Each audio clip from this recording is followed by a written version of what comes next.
Well, hi and welcome to my shop. I finished the IF alignment. Not too happy about how that came out, frankly, after thinking about it. But I'm going to go ahead and do the front end alignment, and then I can always revert back to the IF alignment if I feel like taking another shot at it. So, usually doing the front end of a radio like this isn't too complicated, but I just spent 20 minutes staring at the schematic trying to sort things out. So I think I got a grip on it now, so I decided to switch on the cameras and kind of review what I've concluded, and that'll help me realize how wrong I really am about how this simple radio really works. So just to look over the radio before we start staring at the schematic here. So these IF adjustments here, they're done, so I won't be doing anything with those, at least for now. The other adjustments that are on here is one trimmer right here. If you notice, the other tuning capacitor has no trimmer screw. There's no trimmer capacitor here. There's one here, then there's three more in these holes here, which you can only see two of them. There's a third one there. So that's four trimmers. One on the capacitor, and by the way, this is the almost certainly the oscillator section. You can see this wire coming right from the capacitor here right to the first tube, grid on the first tube.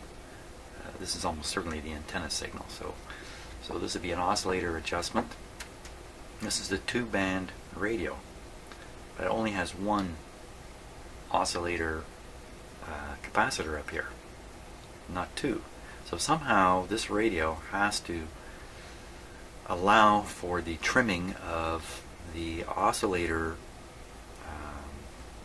circuits for both AM and for shortwave, and it can't be done with one trimmer. So I'm going to guess the way this works is you adjust this trimmer first, probably setting up the resonance for the broadcast band, and then when you go on to shortwave, you leave this one alone and you adjust another one of these three, almost certainly, down here.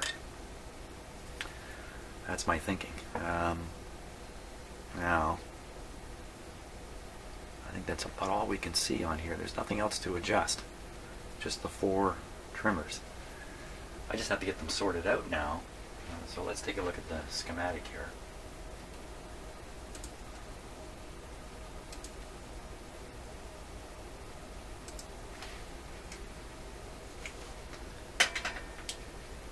Okay, so here's the schematic. Again, this is a pretty simple radio, but you know, engineers are clever. And the real problem with this schematic is I can't read some of the key values. So so let's find those adjustable trimmers. So first, these three here are for the IF that we're done with for now. So I won't be doing those. And there's a trimmer here, trimmer here, trimmer here, and one here. So there's the four trimmers. And then if you look at this capacitor symbol, has an arrow on the end here, and so does this one, has an arrow. And if we look at the other capacitors on the schematic, they're all drawn as flat plates. There's no bend or arrow on them. Alright. So this is a hint to me that this is actually the tuning capacitor. This is one section. This would be the other section. Now if we look at the label, it looks to me like something A, and I take a wild guess that this would be something B on here. So they've probably given this a number, the capacitor number. Typically it's number 1, but it could be anything. Now if we look at these trimmers and the labeling on those, yes, Peanut. Just 1 second here. There you go. That was my cat asking to go in our back bedroom. Poor guy's so bored because he can't go outside in the winter. Okay. And thank you for throwing me all off. Oh yeah, so we're looking at this trimmer, This trimmer is working against this coil in the antenna, so this is clearly an antenna trimmer. Likewise here, one of these is going to be for shortwave and one of these is going to be for, well, it says right there, antenna coils. There's a nice clear 2 and 3. It says 4. It says 5. I hadn't noticed those numbers before. Okay, so this trimmer is clearly trimming this coil for resonance. And these are the oscillator coils. And this set, no trimmer. So my guess is the way the resonance point of this transformer, it is a transformer for feeding back the oscillator signal back into the tube for another round through the tube to get the oscillation going.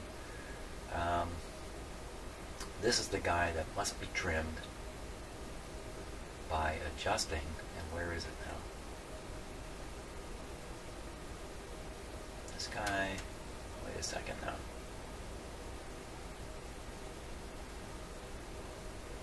Okay, but let's skip over here. Okay, so this is the edge of this is the edge of where everything was clear to me.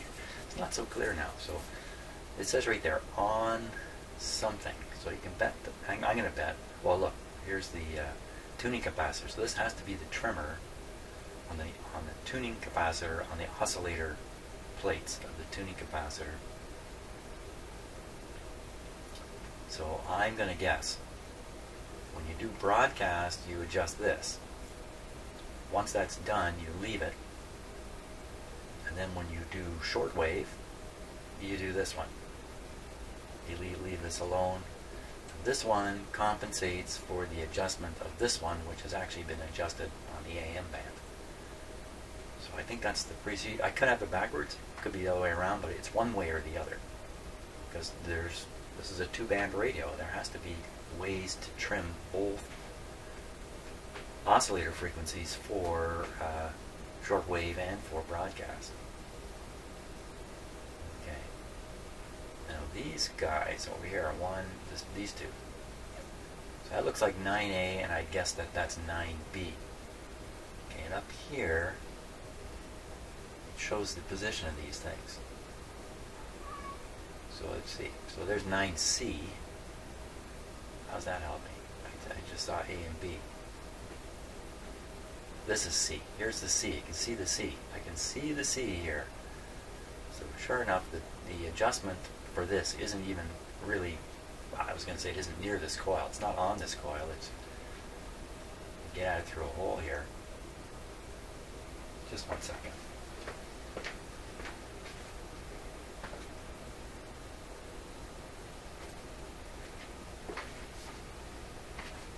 Sorry about that. I could hear my cat meowing and scratching. I don't know what he's up to.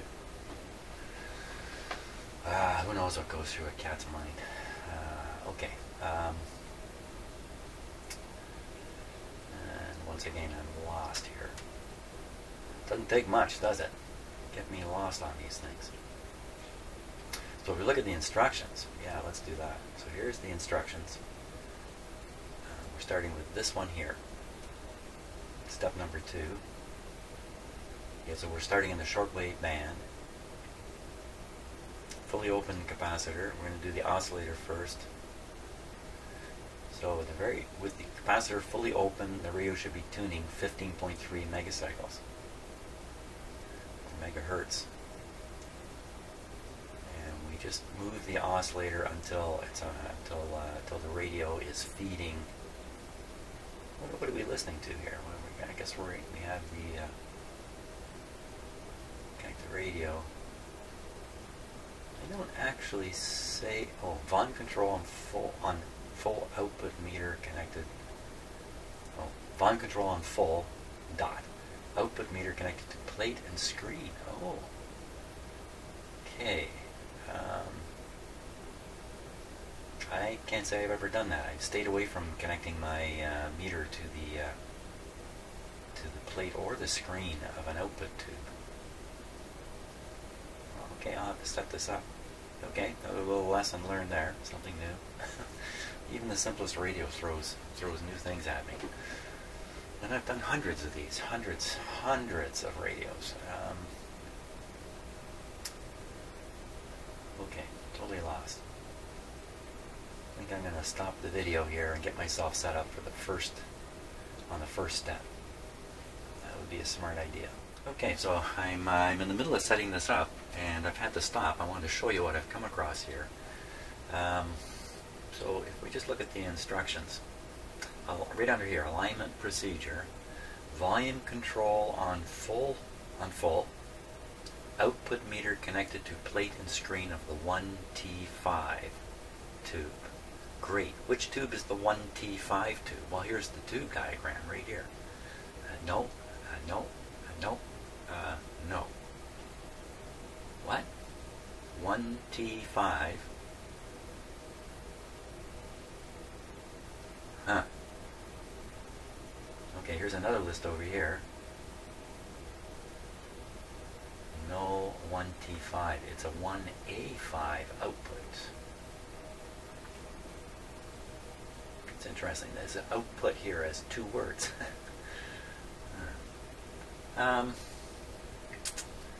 So, what does this mean? Does this mean that this alignment procedure has been pasted from the wrong radio?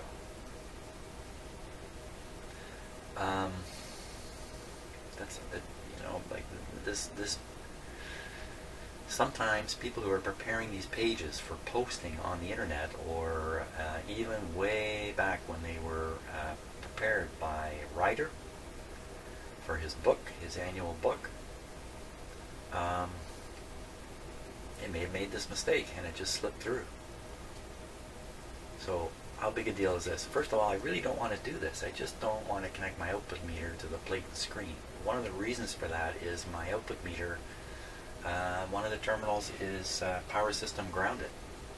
And I'd rather not be shoving a power system ground kind of into the middle of the circuitry of this radio.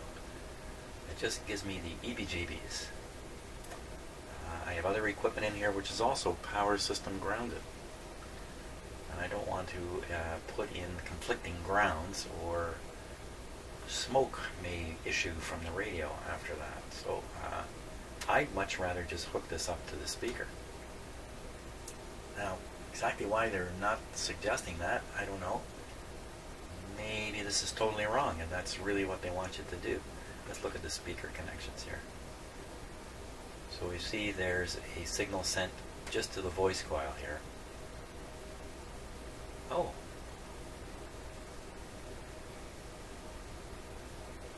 Wait a minute. What's going on here? There's no output transformer here. What? On the radio I've got, the output transformer is sitting on the side of the speaker.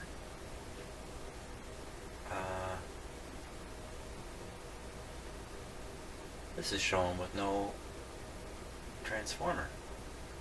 Why, am I crazy here? What's going on? Let's see, this is the plate and the screen. And normally, you would run this through a output transformer.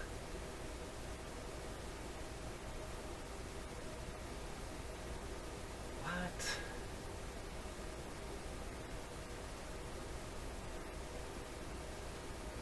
Wouldn't you? Let me look at the speaker again. Am I wacko? No, there's an output transformer on it for sure. There's another variation here on the schematic. In fact, and this just doesn't look like it can be. I don't think you can do this. And normally the voice coil is very fragile, and you would never want to run any DC through it. How the heck? Because the DC to run the plate would get to the plate through this winding. Wow. Okay, that's two things now that are kind of wacko on this schematic. How much more is wacko? Yikes. It's definitely, it's a 43B chassis 91. That's exactly what it says on this radio. Well, okay. Here we are, stuck. I didn't drive my car in the ditch. There's a big hole in the road and I've got one wheel in it right now. Well, you know what I think I'll do? I think I'll hook up my output meter across the voice coil of the speakers. I'll ignore this plate screen thing, which I don't like doing anyway. How different can that be? It just means we gotta listen to the speaker while we're doing this. Recommendation always is to have the volume up full, so you can use the least signal into the front end and avoid triggering the AVC, which just makes tuning difficult. You know, I just turn it up as loud as I dare, which is not very loud, and just go from there. Like a lot of things, you know, if you're conscious of the situation you're operating in, then you can get away with it.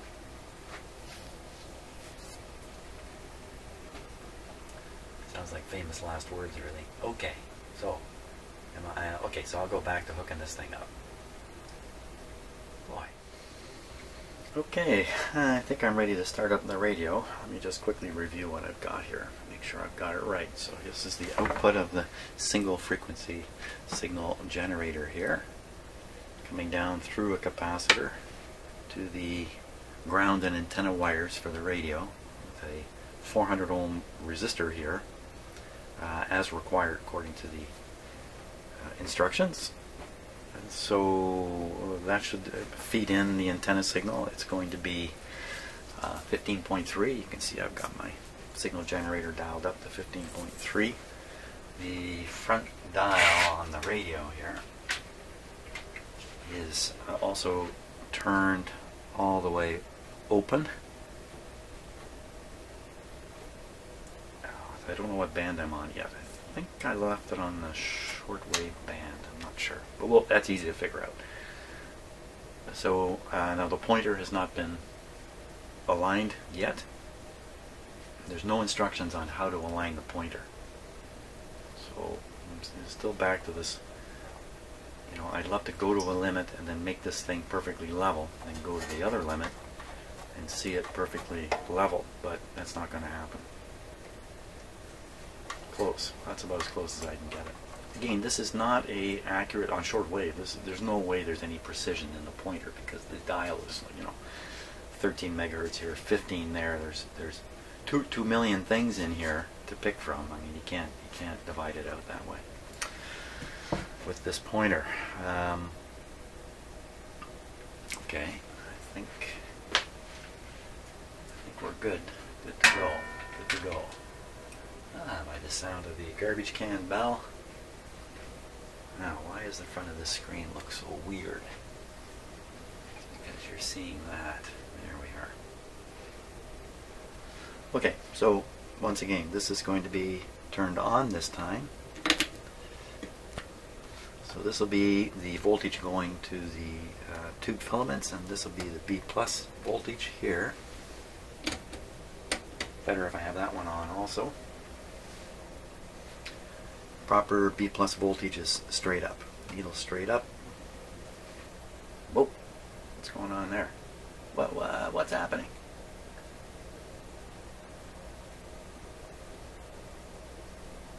Well, what gives with that meter? Quickly, take a look at my supply here.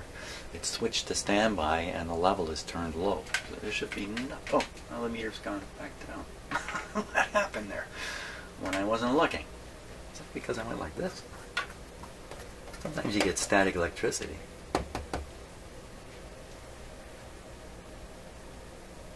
I don't know what that was. Just added to the ever-growing list of, I don't know. Okay. So first thing we're going to do is apply the battery power here. Let me just move the camera out of the way. That way the exploding parts won't damage the lens. There we go.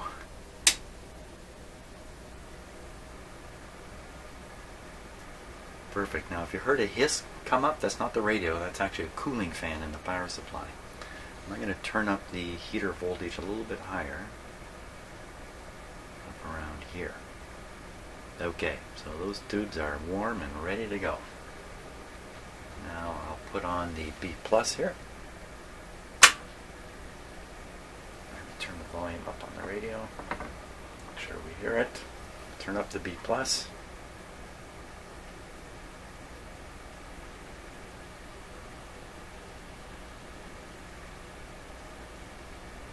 Okay, B plus is about 85, 90 volts, somewhere around there. I'm just going to turn down the tube voltage a wee bit here. It's just getting a little too close to it. So it's a little under 1.5 according to that meter. Okay. Now, you see I've flipped the cabinet here. The speaker is now facing down. It's going to be a little harder to hear from the speaker, which is good in a way.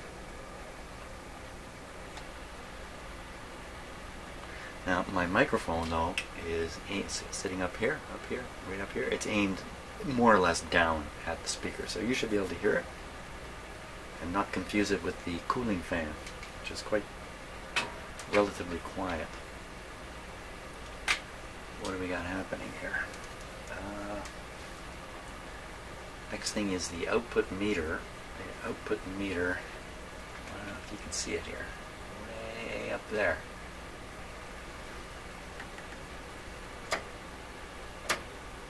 There it is. Let's check with the volume control. No, it's sitting still. It reacted a little bit there. I think once we get a signal coming through, now we're going to find out a little bit about how accurate the tuning is here. So the signal level is moderately high.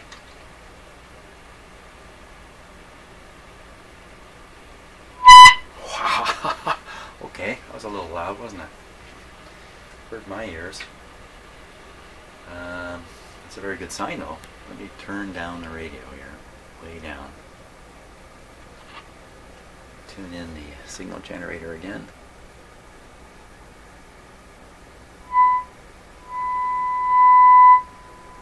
Wow, it's really a sensitive radio.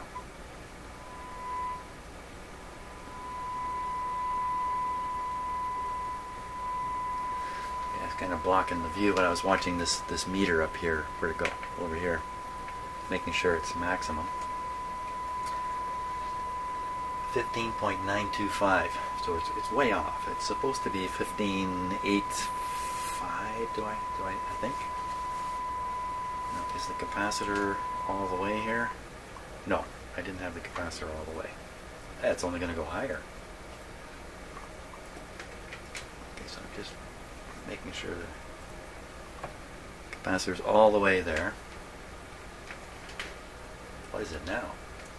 I think it's going to be an even higher number.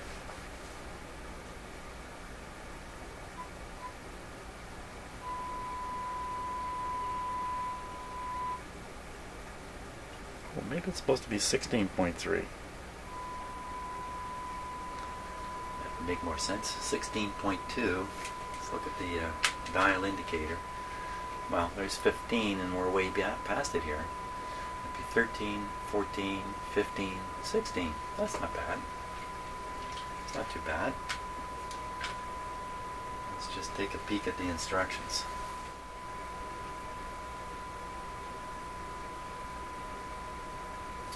Okay, here we are. So we're on this number 2 here, 15.3, fully open. But I'm actually getting 16.2 here. What am I going to do? Yeah, fully open. So the pointer should be pointing at 15.3. Let's see if we can figure that out. Okay, so the pointer should be pointing at 15.3.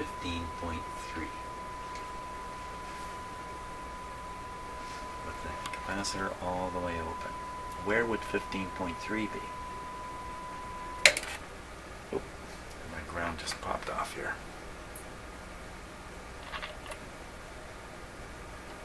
What happened?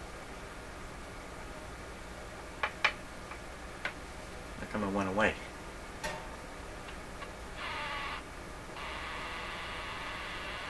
Huh? Things are getting weird.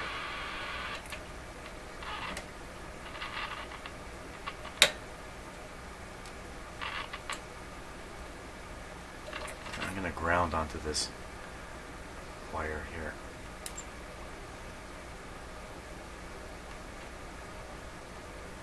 Where'd he go? What is going on? Let's put it on 15. Okay, so it's tuned to 15. Move the signal generator. 15's a long ways away from where it was. Put up the power. What happened here? Barely hear it at 15.6.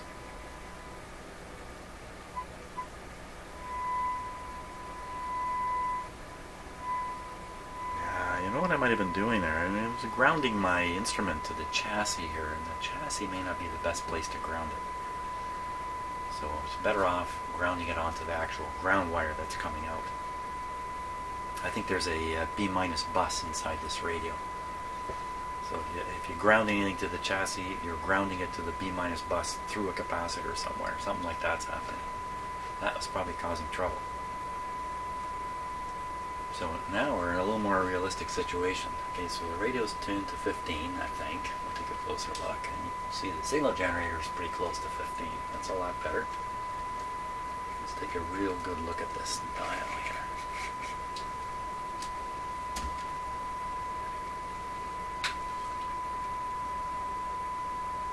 What's that little message under there?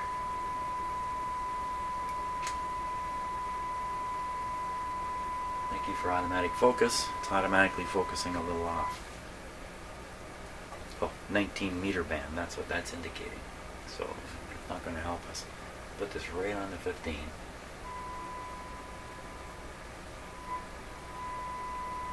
So when it says 15 right now, and the pointer's kind of random here, it's not adjusted yet. It says 15, it's actually 15.15.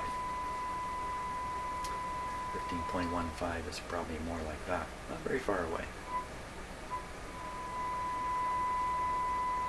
So my options here are to leave it on 15, tune the radio.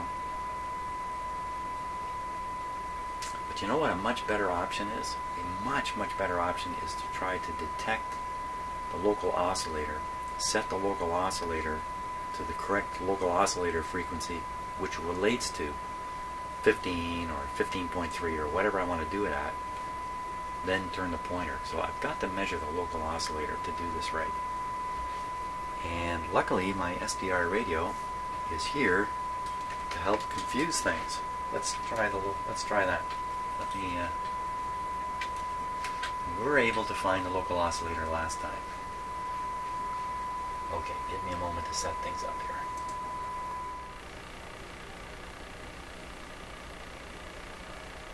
Okay, so I started up the video so you can hear that ticking. What I was doing was I was simply getting my antenna for the SDR into position here. I just tapped this coil, just touched it. See? I touched something, and that ticking which you hear is running right along now. Start out with a tick, tick, tick, tick, tick, tick, and I couldn't get the video started fast enough. So a little bit of motorboating going on in here. Why? Where did that come from? And what happened to the signal I was listening to?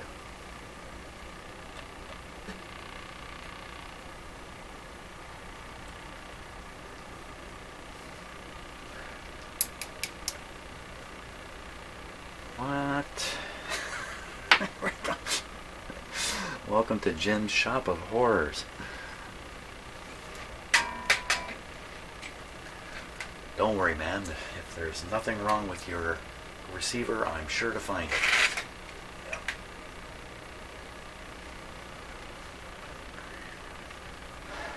Okay. The ticking is slowing down.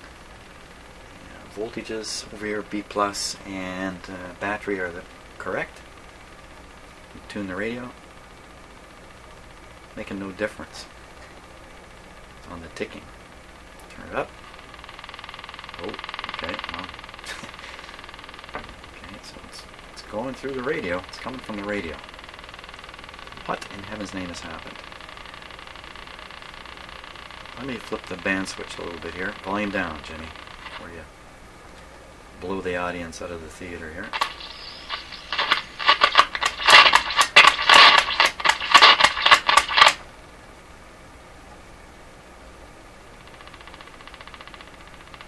Switch didn't sound the greatest, but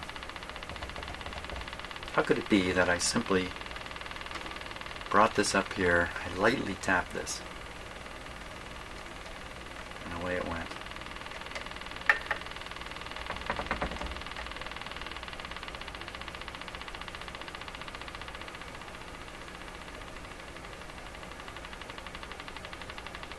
Something's not right. Okay, I see we'll just ignore that for now. I got rid of the ticking. Where'd it go? Could be tuning the radio gets rid of the ticking. What's that suggest? The big capacitor up here is bad contacts. You know, the rotating part needs to make has a sliding contact in it. Done in various ways. So maybe the contact is not that good, and so the rotating plates aren't really grounding out properly. I don't know. Okay, so anyway, we're back in business here. We're back in business, but I don't remember what business we're in anymore. What do we do? Oh yeah, that's right. Trying to get this up. SDR. Okay, back to that. I like sharing my confusion. Okay, here we go. I got the SDR, as you can see it there in the window in the lower right. A little hard to miss that. The SDR, okay, so the radio is tuned to 15.15. I know that from this here. So the local oscillator has to be running 455 above that. So that would be 15,600. 15,600. So watch on the SDR, 15,600 is right here. Okay? 15,600. Let's take the red line there. You can see the red line or not. Looks like there's already a little signal there. So I'm going to put this coil just around here. Okay, so something there. Now I'll just hold the coil outside this cam, believe it or not. It's pretty close to this coil here. I'll tune the radio and see if those signals move around. Oh yeah, there they go. Okay, so now I just need to fix the antenna here in place so I'm not handling it, because I don't want it moving around. I have a very special way of doing that.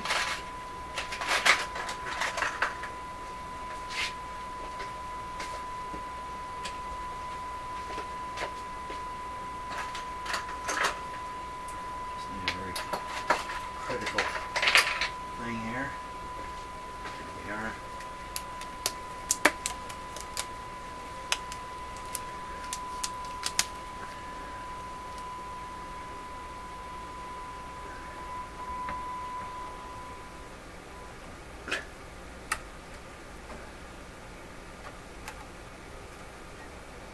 That's really too tight. Wow, that's too tight. That's just too much. Too much elastic banding there. Let's just do a double.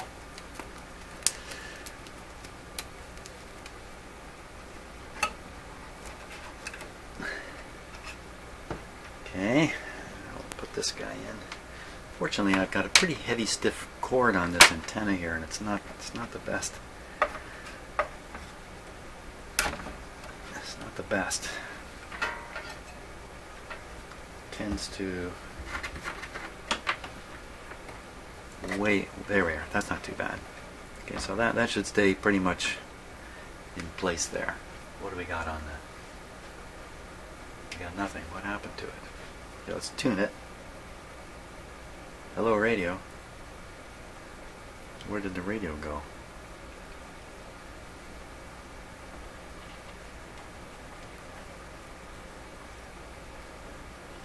What did I do now? This shouldn't have done anything. Except my rugged handling of the radio. You're kidding me, aren't you?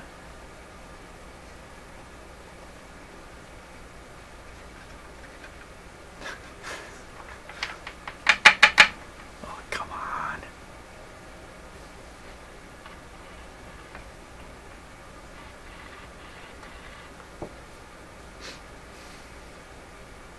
Really?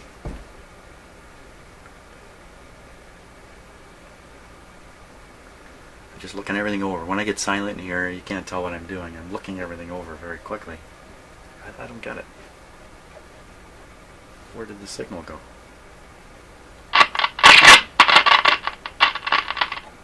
Is it this dastardly switch?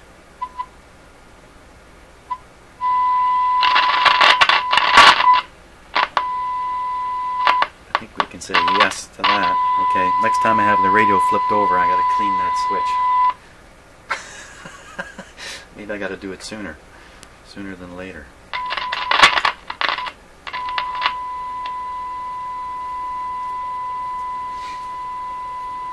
Okay, I think we're cooking with gas now. Okay, now what the heck was all this about again? Oh yeah, I want to measure the local oscillator frequency and set it to what it should be. So, first of all, the radio appears to be tuning a little differently. Didn't I have it set right on 15?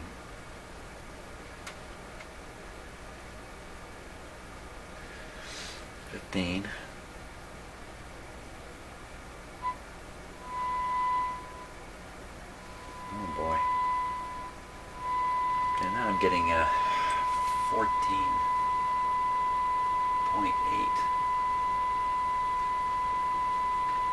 Getting all these different numbers all the time. Okay, name of the game though is never mind the pointer. Make the local oscillator. If we want to tune to 15, the local oscillator should be 15.455. So paying attention now to the SDR. Making sure the radio's right on 15. The local oscillator, what that should be 14. Where is it on here? Oh, look at how many different things are moving. Huh. Where is it? Wow, it's jumping a mile here. Of course, I gotta remember there's a delay on the SDR screen from when I actually handle it here.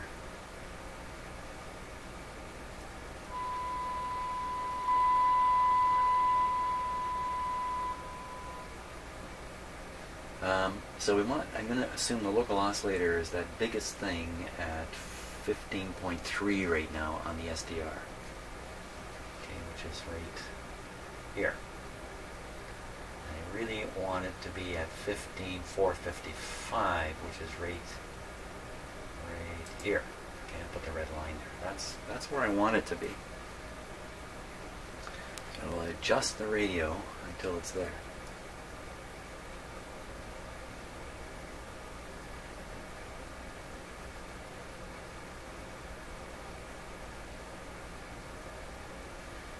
So now I have the local oscillator set to 14.455. What I want to do is make sure the pointer is looking right at 15. That's right. I think I got it. You can see I'm wearing out in the shop here already.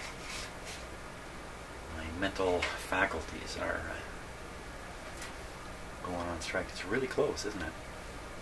Okay, so now I got to move the pointer without moving the capacitor. It's a little bit challenging too. It's a little hard to block the capacitor here.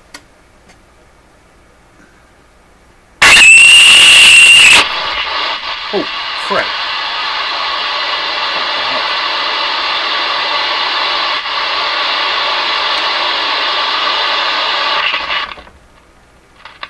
Oh my God. Scared the living you-know-what out of me. Jeez. I bet you my cats are under the couches now. Whoa, okay. Maybe the urgency of cleaning this switch is a little higher than I expected.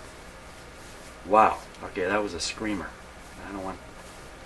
How'd it get that loud? I had the volume rate down. Ah, it's ticking again. Okay. Okay, hold it.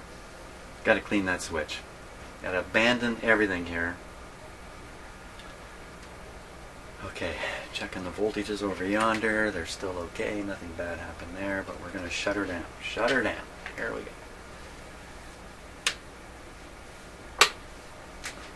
Shut everything down. Okay. There we go. Everything's gone. I tell you, I would apologize for the scream that went through your ears, except, hey, you're here with me. Whatever happens, happens. That was really unexpected. Because nothing like that had come out of this radio yet. Okay, up you go. There's the switch.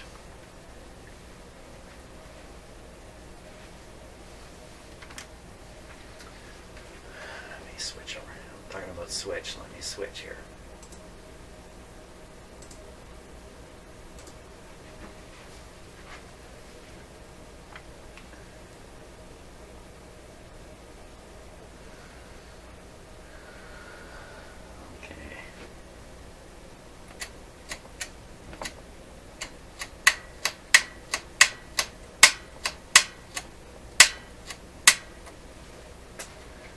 Okay, let's hit them off something.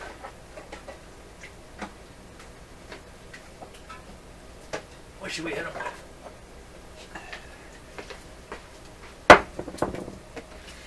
I got some WD-40. I've got some pretty potent electrical contact cleaner. Now, this is really meant for, automobile contacts. See the picture?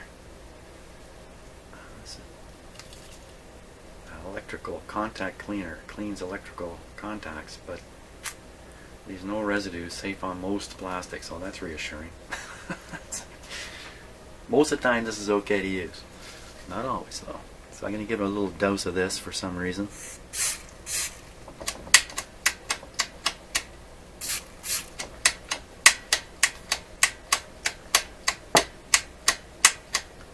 I think it's more, I can feel it's getting more and more grindy. That's where the WD-40 comes in.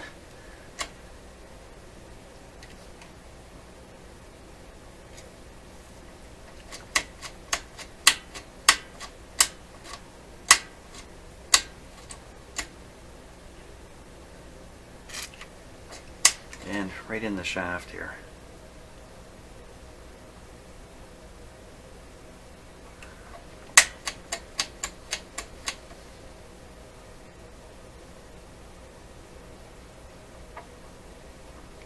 Penetrate, might as well give this guy a little shot too.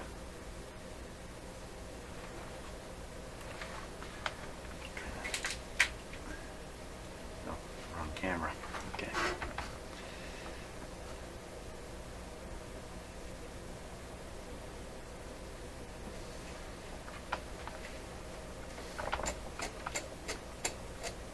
Still sounds pretty grindy.